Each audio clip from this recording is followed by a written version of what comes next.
Hi and welcome to My Breast Choice. I am Aniela, and in today's episode it is Doc Talk again with my amazing oncologist, Dr. Matani from the Sylvester Comprehensive Cancer Center. and we are going to answer questions, or she's going to answer questions about just general questions about oncology and dealing with cancer and chemo and all that stuff. So let's get started. After you've been diagnosed with breast cancer, when should someone get an oncologist involved? So I would say early on. Breast cancer treatment is a multimodality approach, meaning that there are many different types of physicians that are involved in a patient's care, including a breast surgeon, a reconstructive surgeon, a radiation oncologist, a medical oncologist. And it's important to get your team together early on. Everyone serves a different purpose, and we all work together to formulate the best treatment plan for an individual's cancer. In most cases, surgery is the next step after a diagnosis of breast cancer, but there are certain instances in which it would be appropriate to offer hormonal therapy or chemotherapy prior to surgery. That's why it's important to have a medical oncologist involved early on. Genomic testing. Mm-hmm. Now, I know I had it done, but why should a patient have genomic testing done, and what is it? So just to differentiate what you may have had done as opposed to what we call genomic testing. Genetic testing looks at genes that could contribute to the patient developing breast cancer, most commonly the BRCA mutation. So you'll recall that 1 in 8 women, or 12% of women, will develop breast cancer without any sort of genetic predisposition. Only 5 to 10% of breast cancers are genetically driven. So when we talk about genetic testing, usually we're talking about the BRCA mutation, but there are a variety of other syndromes that can be identified, usually through more comprehensive testing that a genetic counselor would offer. And in those cases, that testing is usually indicated when you have a strong family history of breast or ovarian cancer, if you're of Ashkenazi Jewish ancestry. That's quite different than what we call genomic testing, which is a different type of testing.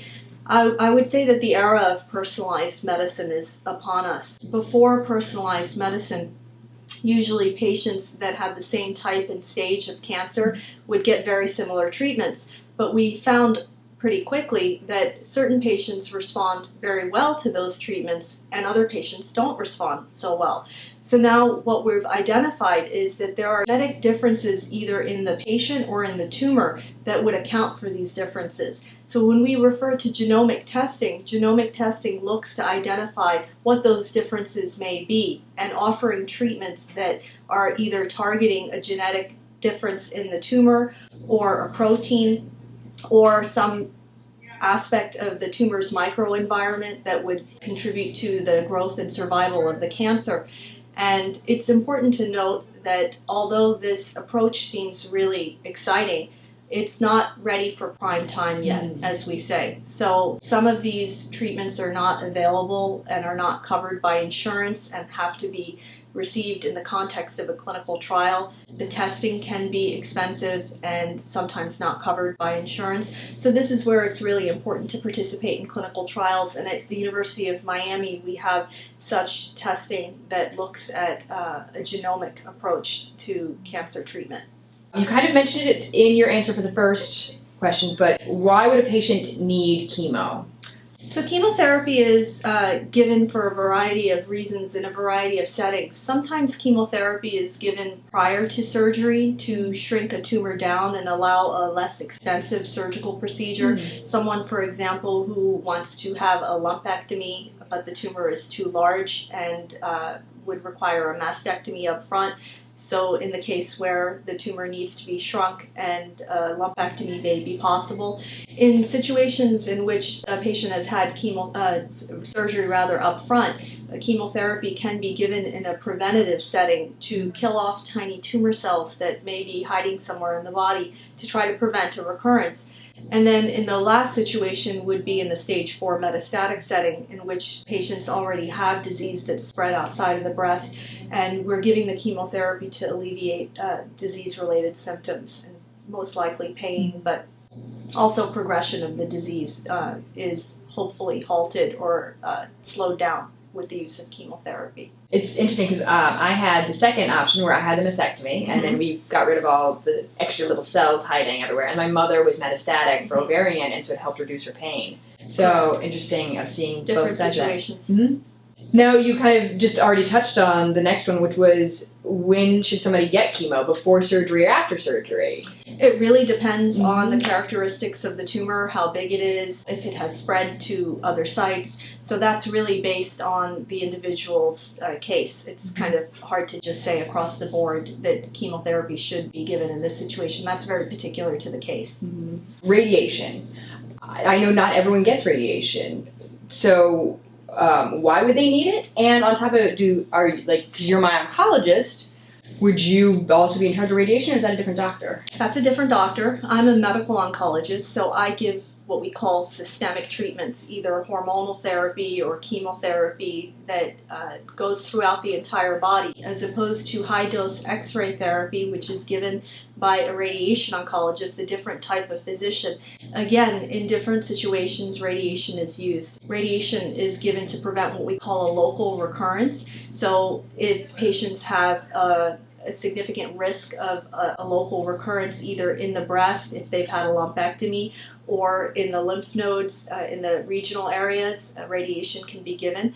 In the late stage setting, if a patient has widespread cancer and it's causing them pain in a specific location, most commonly bone pain, radiation can be very effective and can sometimes work quicker than chemotherapy, so radiation is used in that setting. But yes, it is given by another type of physician, and that person is also part of the multimodality treatment team that I mentioned earlier on. There's so many aspects of this that come together to make this team and to make a really great team. Absolutely. I was so grateful that I had such a great team that I trusted and felt really comfortable with. You mainly being my pillar of it. All right, on to the benefits of a port. I know some people do chemo without a port. I had a port. So why? It's because it's another surgery, so that's why some people worry about it. All surgeries have risks, including any type of anesthesia that you may need. Usually they don't. I was awake. General anesthesia. Yeah, I was awake for mine. Right, that's the most common. But a port can get infected, so that's the major risk for a port. But that happens rarely because it's usually done in a very clean situation where that is not usually a consequence. But a port is a way for us to deliver chemotherapy to you safely. Some of the drugs that we give are very toxic to the skin and the soft tissues in your arm. So if you had them given through a normal IV, if that IV were to become displaced and the chemotherapy were to leak out into your arm, it can cause severe soft tissue damage to the skin and the blood vessels in that area. We call those drugs vesicants. And some drugs are so toxic that if that were to happen, you would really have a bad situation on your hand, and we don't give those drugs at all without a port. Other drugs are irritants, so they won't necessarily cause that same degree of damage, but can still cause a lot of irritation and redness and discomfort. And so if you're getting chemotherapy for any length of time, it becomes difficult to obtain IV access. You feel like a pincushion. It's not that you don't get stuck if you have a port, but we do put numbing cream on the port, and usually with a skilled nurse, which we have many of them here at the University of Miami, it usually is one stick, and it's in your chest, under your collarbone, a device that's not that big. And when you're finished with your chemotherapy, if you are finished with it and it's an early stage treatment, the port's removed and you get you have a small scar at the end, and that's about it. Yeah, I will actually show mine. Here's my chemo or my port scar. I highly recommend it the port. And another side tip for that, the numbing cream, fantastic. But what you should do if you are going through this, take the numbing cream before you leave the house, like when you're about to leave for chemo, rub it on there, like just put a big blob on, and then take saran wrap and put the saran wrap over the goopy, your goopy cream, and leave it there.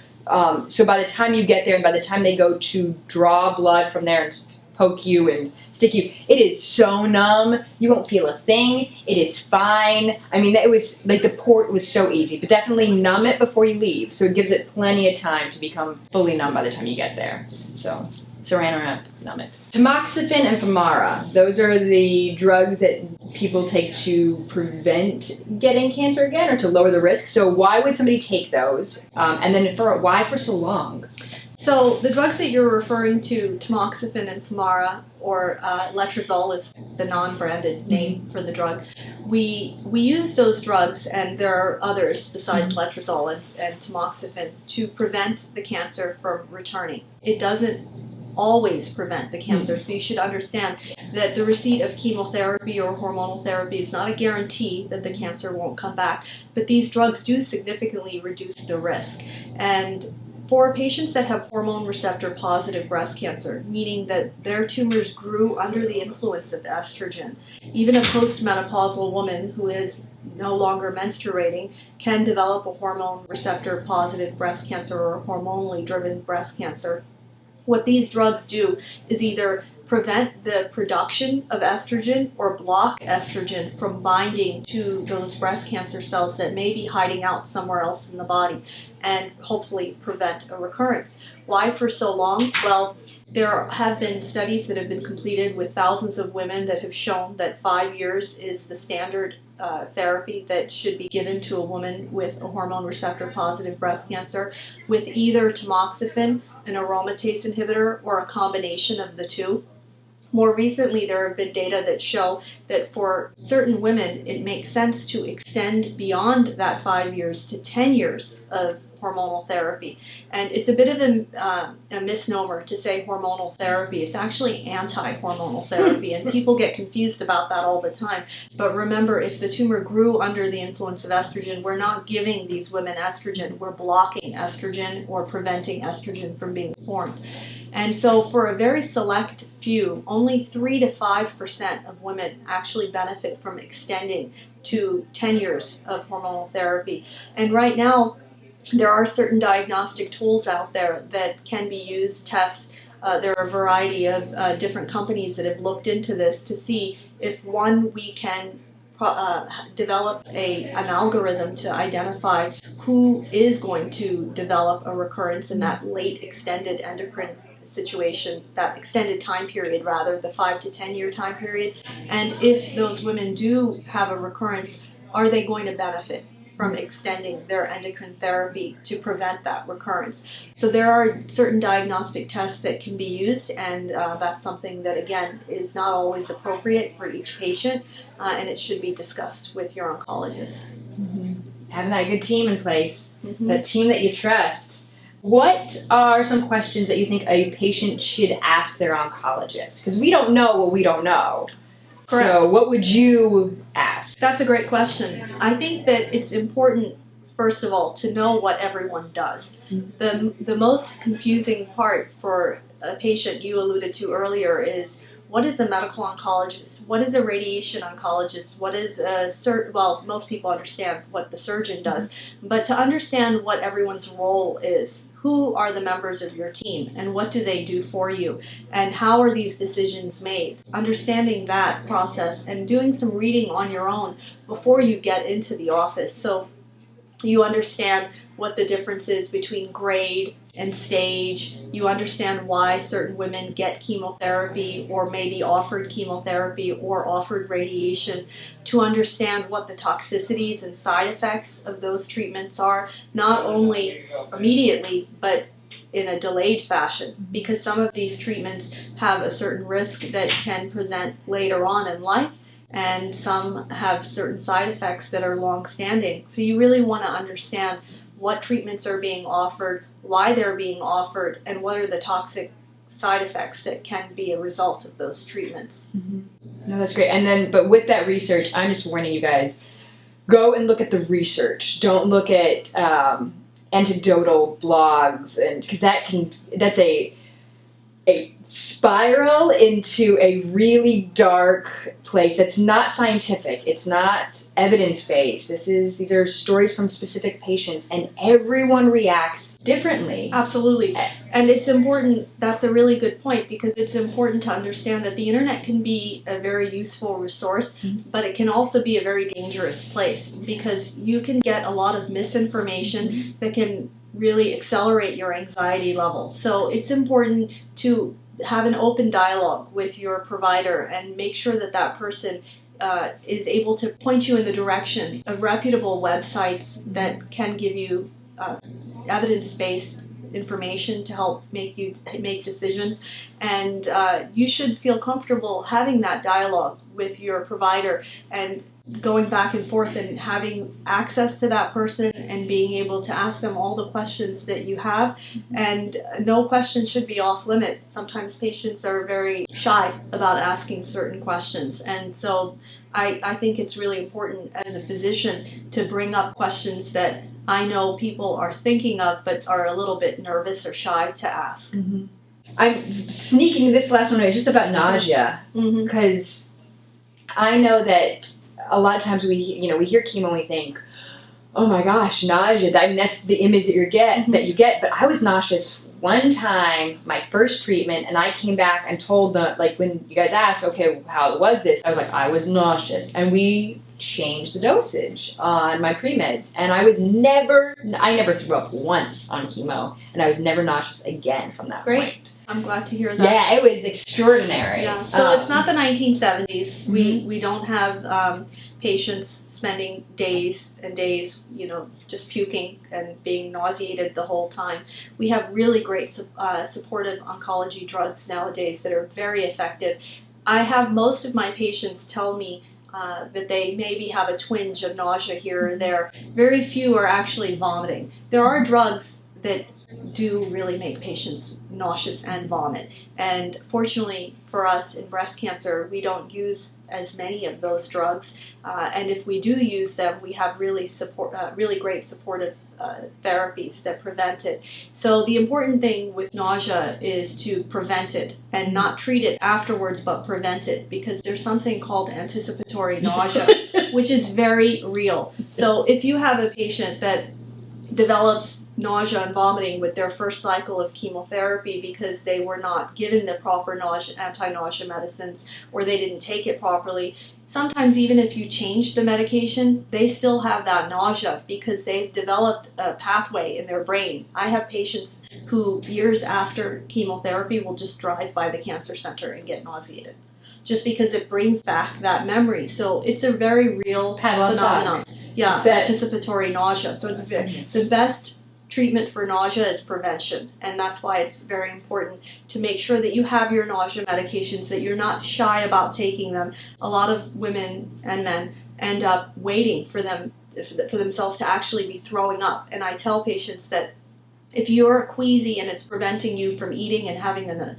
appropriate appetite, take your nausea medication. That's going to take that edge off, and it really is helpful. They work. It does. And I bring that up only because of the fact that that's a fear coming into this. And for me, cancer, like the chemo, was fairly easy. I mean, you have ups and downs, but as long as I was open with you of how I was feeling, we were able to adjust things. And instead of being quiet and silent and oh, well, this is supposed to feel bad. Don't expect that you're supposed to feel bad.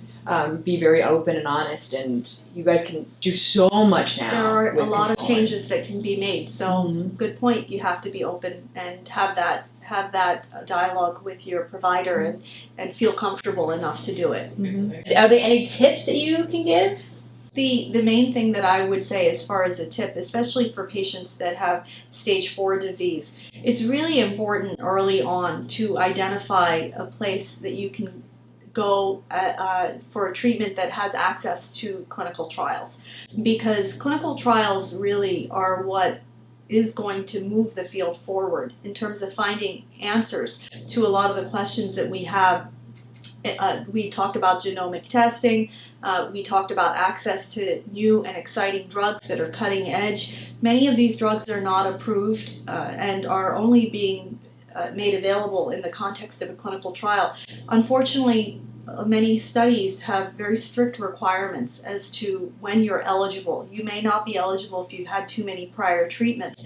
So if you identify an institution, and mainly academic centers, but there are a lot of good community practices also that give patients access to clinical trials. If you identify that institution early on, you need to have an open dialogue with them about what studies they have available and use resources like clinicaltrials.gov, which lists clinical trials around the country, and some of these studies will actually allow you to come to their institution, and the study can sometimes pick up the cost. So you have to find out where these studies are and at what point you're eligible, and just keep that as an important point. Yeah, I think that's an amazing tip right there. Especially for stage 4 patients, even earlier stage patients, there are clinical trials looking at approaches to try to prevent the cancer recurrence that would be an additional therapy beyond the standard treatment. For example, for patients that are BRCA mutated, there's a clinical trial going on right now looking at giving them a year of a PARP inhibitor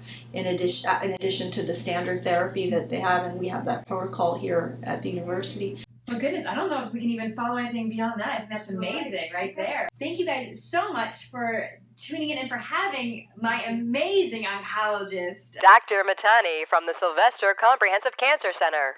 Thank you guys so much. Hey guys, thank you so much for watching today's episode with my amazing oncologist, Dr. Matani. From the Sylvester Comprehensive Cancer Center. If you want more information, you can go to my blog at mybreastchoiceshow.com, and you can also find more stuff of my journey at facebook.com/mybreastchoice, and I did all the stuff on Instagram at Aniela McG is the handle for that. Thank you so much for watching. Please subscribe.